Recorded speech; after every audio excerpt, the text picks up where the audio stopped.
الله وبركاته. وعليكم السلام ورحمة الله. হ্যাঁ জানা নাই বাগা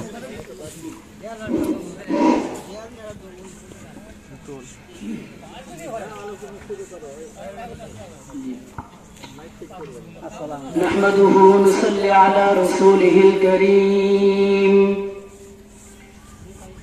أما بعد فأعوذ بالله من الشيطان الرجيم. بسم الله الرحمن الرحيم. لا تقنطوا من رحمة الله إن الله يغفر الذنوب جميعا. وقال النبي صلى الله عليه وسلم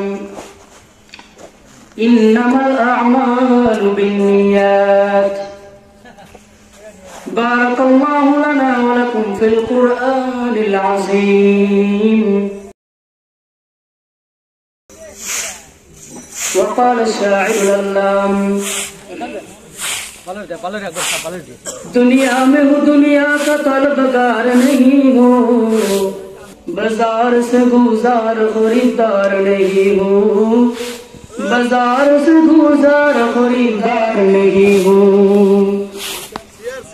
अल्हम्दुलिल्लाह अल्लाह ताआला অশেষ মেহেরবানি যে আল্লাহ তাআলা আমাদেরকে দয়া করে মায়া করে মাগরিবের নামাজ জামাতের সাথে আদায় করার পর দিনই একটা মজমার মধ্যে বসার তৌফিক দান করেছেন। যেন সবাই বলি আলহামদুলিল্লাহ। শত কোটি দরুদ সালাম আকাই নামদার তাজদারে মদিনা আহমদ মুস্তাফা জনাবে মুহাম্মদুর রাসূলুল্লাহ। সবাই বলি সাল্লাল্লাহু আলাইহি ওয়াসাল্লাম। বাইরে যারা ঘোরাফেরা করতেছেন দয়া করে প্যান্ডেলের মধ্যে চলে আসবেন, কারণ ধারাবাহিকভাবে এখন থেকে আলোচনা শুরু হয়ে যাচ্ছে, চলবে ইনশাআল্লাহ।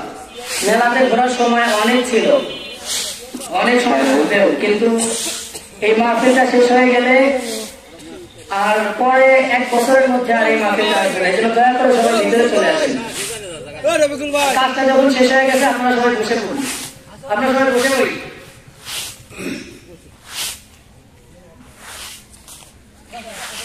আমি আপনাদের সামনে কোরআনে কারীমের মধ্যে থেকে একটা তেলাওয়াত করেছি, আয়াত তেলাওয়াত করেছি, সেটা হলো লা তাকনাতু মির রাহমাতিল্লাহ। আল্লাহ তাআলা বলতেছেন যে বান্দা আমার রহমত থেকে নিরাশ হয়ে যায় না, আমার রহমত থেকে নিরাশ হয়ে যায় না। নিশ্চয়ই আল্লাহ তাআলা সমস্ত গুনাহকে ক্ষমা করেনওয়ালা। বান্দা গুনাহ করবে আল্লাহ তাআলা মাফ করবে, এটাই আল্লাহ তাআলার গুণ। আল্লাহ তাআলা গফফার, আল্লাহ তাআলা রহিম, দয়ালু। এজন্য বান্দা গুনাহ করবে আল্লাহ তাআলা মাফ করবে, এটাই আল্লাহ তাআলার গুণ। তবে গুনাহ করার পরে তওবা করার মধ্যে একটা মাধ্যম রয়েছে, মাফ চাওয়ার জন্য একটা মাধ্যম রয়েছে, সেটা হলো তওবা। তওবা করার পদ্ধতি রয়েছে, যেরকম তওবা করার আগে দান সদকা করে নেওয়া, একটা ভালো জায়গা বাছাই করে নেওয়া, রহমতের জায়গা বাছাই করে নেওয়া। তওবা করার আগে খাঁটি দিলে তওবা করা, যে জীবনে আর গুনাহ করব না এরকম দিলে তওবা করা, আর অন্যের হক আদায় করে দেওয়া। দেখা যাচ্ছে যেগুলো বলা হলো এর মধ্যে সবগুলোই প্রায় সহজ, কিন্তু কঠিনের দিক দিয়ে যাচ্ছে, সেটা হলো হক আদায় করা। মনে করেন আপনার থেকে একজন 5 টাকা হাওলাত নিয়েছে, আপনারও মনে নাই তারও মনে নেই, কিন্তু মনে রাখবেন দুনিয়ার ময়দানে যদি আপনার মনে না থাকে তারও মনে না থাকে, কিন্তু কিয়ামতের ময়দানে আখিরাতের ময়দানে আপনার ঠিকই স্মরণ হয়ে যাবে যে অমুক ব্যক্তি আমার থেকে 5 টাকা পায়। আপনি যদি কারোর কাছে ঋণী হয়ে থাকেন তারও ঠিকই স্মরণ হয়ে যাবে যে আমার কাছ থেকে অমুক ব্যক্তি 5 টাকা পায়। ওই সময় ওই ব্যক্তি কঠোর ভাবে ধরবেন যে যেই টাকা আমার কাছ থেকে নিয়েছো তার বদলে সওয়াব দাও, এটা মূল দাও। নবী করিম সাল্লাল্লাহু আলাইহি সাল্লাম সাহাবায়ে কেরামকে নিয়ে বসে বলতেছে, জানো তোমরা কি জানো কোন ব্যক্তি সবচেয়ে অসহায় এতিম? সাহাবায়ে কেরাম উত্তর দিতেছেন, ইয়া রাসূলুল্লাহ, ইয়া হাবিবাল্লাহ, দুনিয়ার ময়দানে সবচেয়ে বেশি এতিম ওই ব্যক্তি যার দুনিয়ার ময়দানে মা বাবা নাই, যার আত্মীয় স্বজন কেউ নাই, সে হলো সবচেয়ে এতিম। নবী আমার ডাক দেয়া বলে, সাহাবায়ে কেরাম, ওই ব্যক্তির চেয়ে তো বেশি এতিম আল্লাহ তাআলার ওই কিয়ামতের ময়দানে থাকবে, যেদিন একজন মানুষ পাহাড় পরিমাণ সওয়াব নিয়ে উঠবে, সওয়াব নেয় ওঠার পরে হকের দাবিদাররা এসে তার কাছ থেকে হক আদায় করতে করতে এমন সময় আসবে তার নেক আমলগুলো শেষ হয়ে যাবে। নেক আমল শেষ হয়ে যায়, গুনার কথা ভর্তি ভর্তি হইতে হইতে পাহাড় পরিমাণ গুনাহ হয়ে যাবে। গুনাহ পাহাড় পরিমাণ যখন হয়ে যাবে তখন সেই ব্যক্তির জন্য জান্নাতের ফয়সালা পরিবর্তন করে জাহান্নামের দিকে রওনা করায় দেওয়া হবে। এই জন্য ওই ব্যক্তি সবচেয়ে এতিম অসহায়, যার কিয়ামতের দিন পাহাড় পাহাড় সওয়াব পরিবর্তন হয়, গুনাহে পরিবর্তিত হয়, সে জাহান্নামের দিকে রওনা করে দিবে, সেই ব্যক্তি হলো সবচেয়ে এতিম। এই জন্য হক আদায় করা সম্পর্কে হুজুর সাল্লাল্লাহু আলাইহি ওয়াসাল্লাম নিজে অনেক কঠোর ছিলেন। হুজুর সাল্লাল্লাহু আলাইহি ওয়াসাল্লাম নিজে অনেক কঠোর ছিলেন। মৃত্যুর আগে নবী আমার অসুস্থ অবস্থায় ফজরকে ডাক দেয়া বলে, ফজল, ও ফজল, আমাকে একটু মসজিদে নববীর সামনে নিয়ে যাও। ফজল রাদিয়াল্লাহু তাআলা আনহু ডাক দেয়া বলে, ইয়া রাসূলুল্লাহ, আপনি তো অসুস্থ মানুষ, আপনি কেমনে যান মসজিদে নববীর সামনে যাইবেন? আপনি আমাকে বলেন, আমি আপনার কাজটা পরিপূর্ণ করে দিব। নবী আমার ডাক দেয়া বলে, ফজল, তুমি যা কি করবা, আমি নবীর জিন্দেগীর হায়াত শেষের দিকে রে ফজল, আমাকে নিয়ে যাও, আমার দরকার আমি নিজে যাব।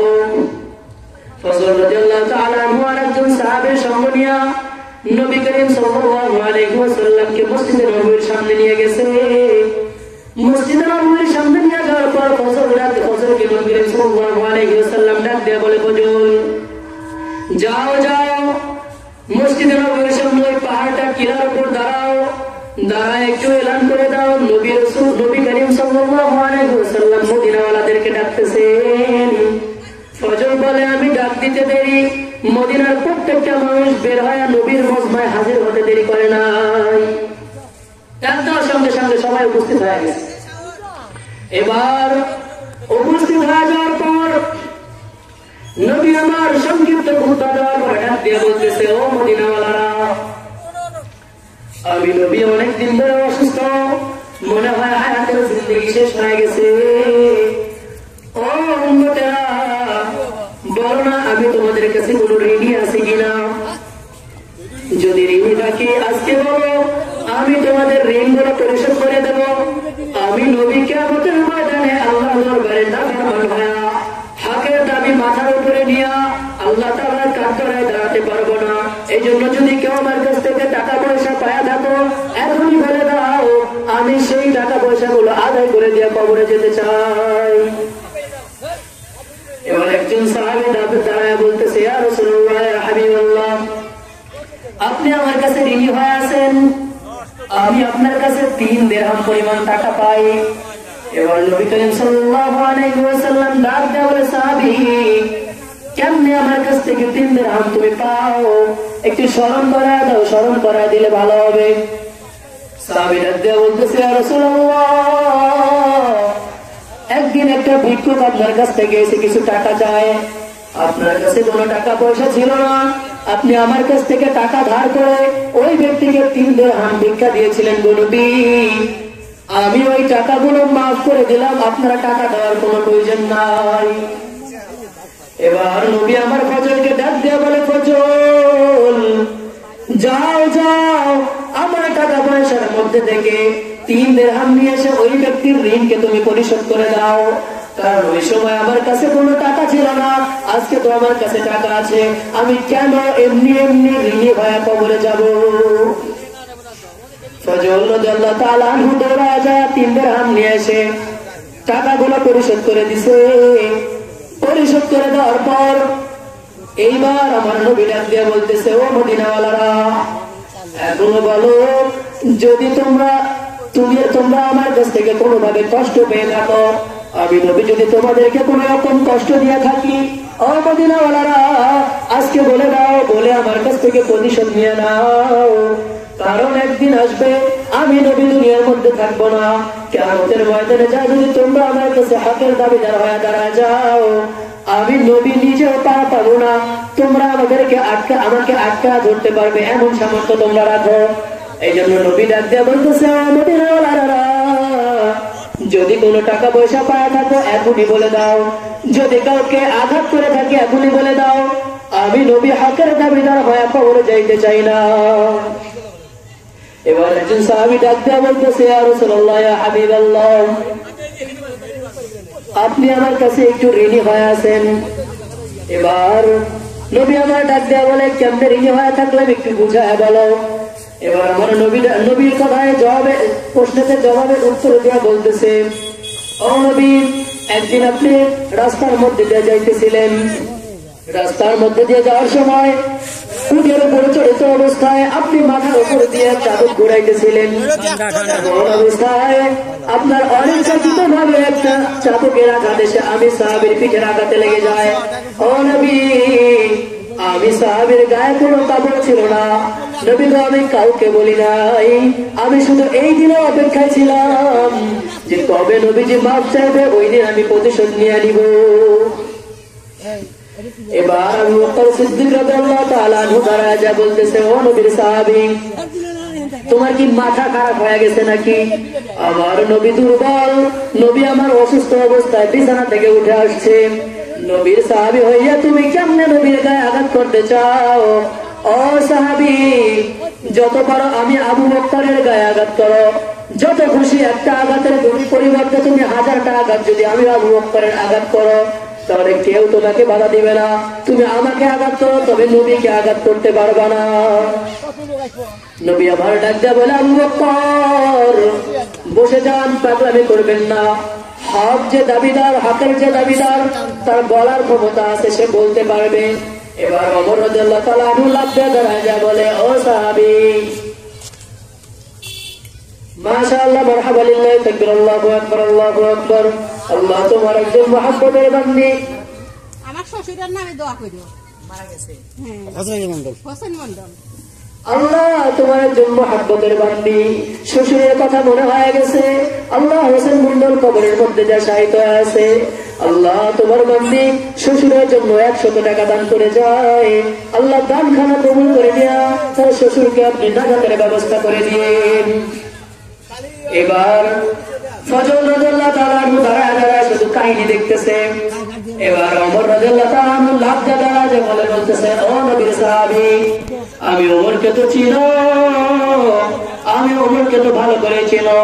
ওমরের তরবারি যদি কারোর জন্য বের হয়, তার ফয়সালা করার আগ পর্যন্ত আমি ওমরের তরবারি কোনদিন নামে নাই। এইবার ওমর রাদিয়াল্লাহু তাআলা আনহু ডাক দিয়ে বলতেছে, ও নবীর সাহাবী, যত খুশি আমি ওমরকে আঘাত করো, নবীকে আঘাত করতে পারবা না। নবী আমার ওমরকেও বসায় দিছে, আবু বকরকেও বসায় দিছে।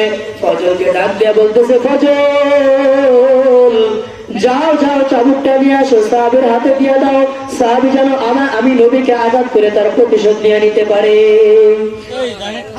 ফজল রাদিয়াল্লাহু তাআলা দৌড়ে চলে গেছে। চাবুক নিয়ে যখন চলে আসতেছে, তখন ফাতেমা রাদিয়াল্লাহু তাআলা আনহা ডাক দিয়ে বলতেছে, ও ফজল, কোথায় যাও? চাবুক নিয়ে কোথায় যাও? আমার বাবাকে কারো বিচার করবে নাকি? বাবাকে জিহাদের ময়দানে যাবে নাকি? ফজল ডাক দিয়ে বলতেছে, ফাতেমা, তোমার বাবা জিহাদের ময়দানেও যাবে না, তোমার বাবা কারোর বিচারও করবে না। একদিন তোমার বাবা অনিচ্ছাকৃত ভাবে একটা সাহাবীর পিঠে চাবুকের আঘাত করেছিল, ওই সাহাবী হকের দাবিদার হয়ে দাঁড়ায় গেছে।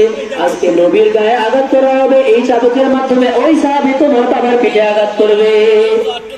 ফাতেমা চিৎকার দিয়ে বলতেছে, ফজল, দেখো আমার বাবার গায়ে যেন কেউ আঘাত না করে, আমার বাবাকে যেন কেউ কষ্ট না দেয়।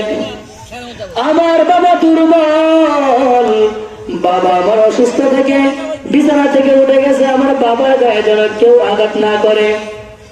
ফাতেমা রাদিয়াল্লাহু তাআলা আনহা হাসান হোসেনকে ডাক দিয়ে বলতেছে, হাসান হোসেন, বাবা কই তোরা, আয় দেখ না কে যেন তোর নানাকে, আমার নবীকে মসজিদে নববীর সামনে আঘাত করতে চায়।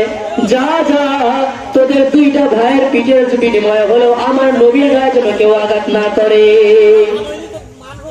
একটু এদিকে খেয়াল করি সবাই,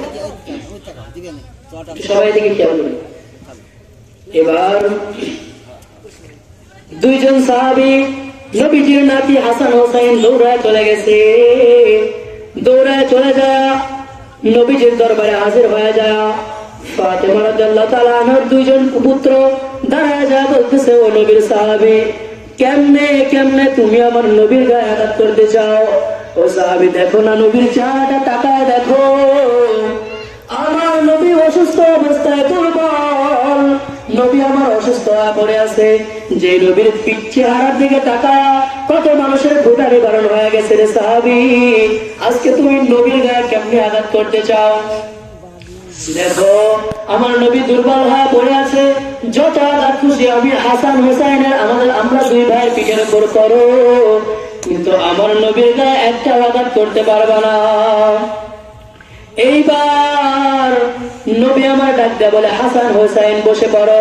হাসান হোসাইন জবাব বলতেছে, ও নানা চুপ করুন, আজকে যদি আপনার গায়ে আঘাত করা হয়, আমার মা বাসার থেকে আমাদেরকে পাঠায় দিছে, আজকে যদি আপনার গায়ে আঘাত করা হয় তাহলে আমার মা সহ্য করতে পারবে না, কারণ আমার মার মা নাই, বাবা আজকে অসুস্থ অবস্থায় ময়দানের মধ্যে দাঁড়ায় আছে, এই অসুস্থ বাবার গায়ে যদি আঘাত করা হয় আমার মা সহ্য করতে পারবে না। এই জন্য সাহাবী যত খুশি আঘাত আমি হাসানের উপর, হোসেন ডাকতে বলে আমার উপর করো, কিন্তু আমার নানা জানের গায়ের উপর যেন একটা আঘাত না করে। নবী আমার সবাইকে বসায় দিছে, বসায় দেওয়ার পর ফজলকে ডাক দিয়া বলতেছে, ফজল যাও যাও সাহাবীর হাতের মধ্যে চাবুক দিয়ে দাও, সাহাবী যেন আঘাত করে আমার থেকে তার প্রতিশোধ নিয়ে নেয়। ফজল যখন যায় ওই সাহাবীর হাতের মধ্যে চাবুক দিয়ে দিছে, সাহাবী আস্তে আস্তে নবীজির পিছনে চলে আসছে। নবীজির পিছনে এসে ডাক দিয়া বলতেছে, ইয়া রাসূলুল্লাহ, ইয়া হাবিবাল্লাহ, আপনি যখন আমার পিঠে আঘাত করেছিলেন আমার গায়ে কোনো পোশাক ছিল না গো নবী, কিন্তু আপনার শরীরে তো কাপড় দেখা যায়, আপনার শরীরে তো চাদর দেখা যায়। ও নবী, যদি চাদরটা নামায় দিতেন আমি সাহাবী হইয়া আপনি নবীর পিঠে আঘাত করে আমার প্রতিশোধটা আদায় করে নিতাম। নবী আমার টান দিয়ে চাদরটা ফালায় দিছে, ফেলে দেওয়ার পর সাহাবী চাবুকটা হাতের থেকে ফালায় দিয়া দৌড়া যায় নবীর বহরে নবুয়তের মধ্যে চুম্বন করছে। আঘাত তো করা দূরের কথা, নবীর বহরে নবুয়তের মধ্যে চুম্বন করছে।